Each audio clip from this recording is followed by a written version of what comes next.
가끔 여쭤보면은 나는 삽입선교는 안 하고 그냥 애무만 해요. 구강선교만 해요. 그래서 저는 뭐 성병에는 안심이에요 라고 말하시는 분들이 있는데, 이런 경우도 얼마든지 임질에 감염될 수 있다는 점 유념하셨으면 좋겠습니다. 특히 인후 임질은 증상이 없지만 얼마든지 감염이 될 수 있습니다. 그러니까 무증상으로 안녕하세요, 조혜진입니다. 누구나 성병이라고 하면은 괜히 걱정도 되고, 또 에이 이거 나랑 상관없어, 그냥 무작정 안심하는 경우도 있습니다. 그런데 의외로 많은 분들이 성병이 감염되었더라도 증상이 없기 때문에 그냥 모르고 지내시는 경우가 있어요. 하지만 이런 모르고 지내다가 그냥 내가 모르게 다 병이 진행해서 합병증까지 앓게 되는 경우가 있기 때문에 사실은 누구나 다 이런 성병에 대해서 경각심을 가져야 되는데요. 한 번이라도 성관계를 한 적이 있는 여성들이면 모두 다 이 성병에 대해서 관심을 기울여야 되는 이유입니다. 그 중에서도 오늘은 임질이라는 성병에 대해서 여러분과 이야기해보고자 합니다. 의외로 많은 분들이 모르고 지나쳤던, 하지만 점점 더 많은 분들이 감염돼서 고생을 하고 계시는 임질, 오늘은 그 이모저모에 대해서 콕 집어서 말씀드리겠습니다. 임질은 나이세리아 고노레아, 일명 임균에 의해서 발생되는 성병입니다. 남녀 모두 발병될 수 있는데요. 특히 여성의 경우에는 무증상인 경우가 많아서 이 조기 발견이 어려운 경우가 더러 있습니다. 여성의 경우에는 한 70%가 무증상이고요. 남성의 경우에서도 한 60%는 무증상이라고 합니다.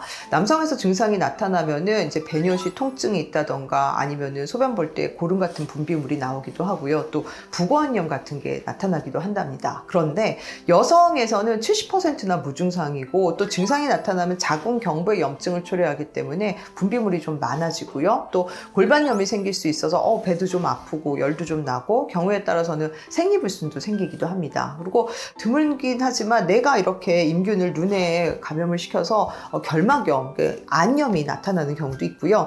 또 배뇨통, 그러니까 요도염 방광염과 같은 난 소변 볼 때 너무 소변이 아파, 소변 볼 때 아파라고 하는 이런 요로감염 증상을 나타나는 경우도 있습니다. 그리고 또 드물게는 이제 임신 중에 태아의 감염을 초래돼서 임신 중에 유산, 조산, 또 태아의 합병증하고 연관되는 경우도 있고요. 아주 드물게는 관절염까지 나타나고 한다고 하니 정말 다양한 증상하고 연관돼 있겠죠.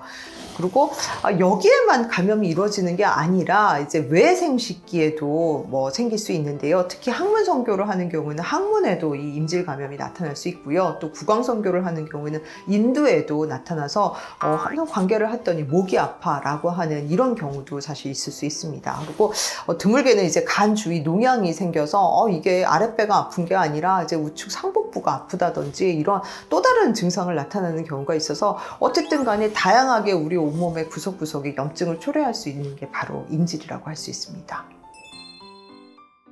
네, 증상이 없더라도 꼭 치료는 받으셔야 됩니다. 내가 증상이 없더라도 병이 없는 건 절대 아니고요. 증상이 없는 상태에서 다른 사람한테 전염도 일으킬 수 있을 뿐만 아니라 내 몸 안에서 다양한 합병증을 유발할 수 있습니다. 즉 골반염으로 인해서 나중에 불임이나 난임이 초래되기도 하고요. 또 기타 또 인두에 있는 이런 그 임균의 경우에는 무증상인 경우가 많아서, 사실은 내가 모르고서 내 인두에 감염이 있는 상태로 키스를 하면은 다른 사람한테도 전염이 될 수 있기 때문에 무증상인 경우에도 반드시 치료를 받으셔야 됩니다. 또 이런 경우 임신을 이제 하시게 되면은 태아의 합병증을 초래할 수 있고요. 또 내가 임균 감염이 된 상태를 모르고 분만을 하다가 아기에게 이제 감염이 이르면 아기에는 눈에 치명적인 합병증, 또 폐혈증, 폐렴과 같은 치명적인 합병증이 생길 수 있는 만큼 증상이 없더라도 반드시 치료를 하셔야 되는 게 바로 임질이라고 할 수 있습니다.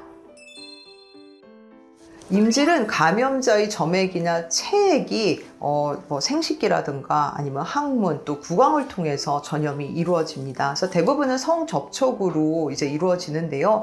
여기서 말하는 성접촉은 단순한 삽입선교뿐만 아니라 항문선교랑 구강선교도 포함하고요. 또 성기 삽입이 직접적으로 이루어지지도 않았다고 하더라도 이제 긴밀한 애무, 성기를 이렇게 만진다든지 비빈다든지 아니면은 구강선교를 한다든지 이런 얼마든지 감염이 될 수 있는 만큼 이런 경우에도 주의를 하셔야 합니다. 또 성접촉 이외에도 이제 감염된 산모에서 태아로의 이런 수직 감염도 이루어질 수 있습니다. 그리고 분만한 당시에 또 태아의 안이나 아니면 호흡기를 통해서 감염이 이루어질 수 있고요. 또 드물게는 자기 손을 통해서 눈 비비다가 눈에도 염증을 일으킬 수 있다고도 알려져 있습니다.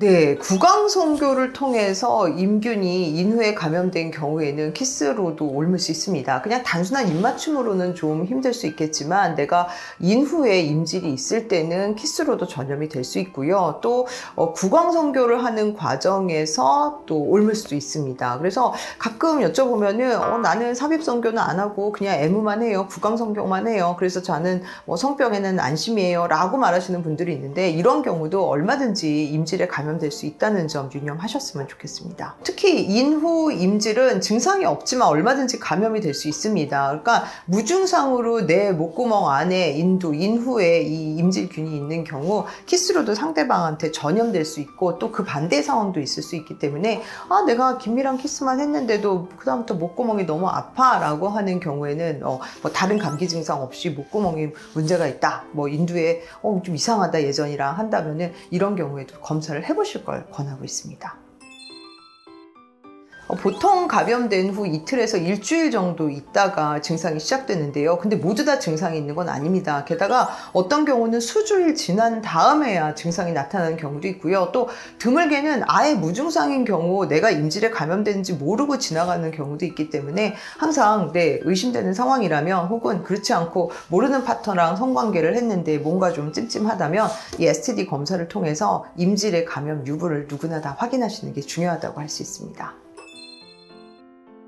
뭐 이론적으로는 젖은 수건이라든가 변기 아니면 대중탕 같은 거에서 감염될 확률이 전혀 없는 건 아니지만, 사실 실제 있어서는 매우 드뭅니다. 실제 있어서는 거의 대부분 성관계, 즉 성적 접촉을 통해서 감염되는 것이지, 이런 거 뭐 물건을 같이 사용하는 과정에서는 전염되기 굉장히 힘들다고 할 수 있어요. 당연히 감염자랑 한 번 성관계로도 얼마든지 전염될 수 있습니다. 내가 어저께 그렇게 친하지 않은 사람과 성관계를 했는데 설마 한 번이니까 괜찮겠지, 콘돔을 사용했으니까 괜찮겠지 생각하는데, 단 한 번의 성 접촉으로도 얼마든지 감염이 이루어질 수 있다는 점 유념하셔야 되겠습니다.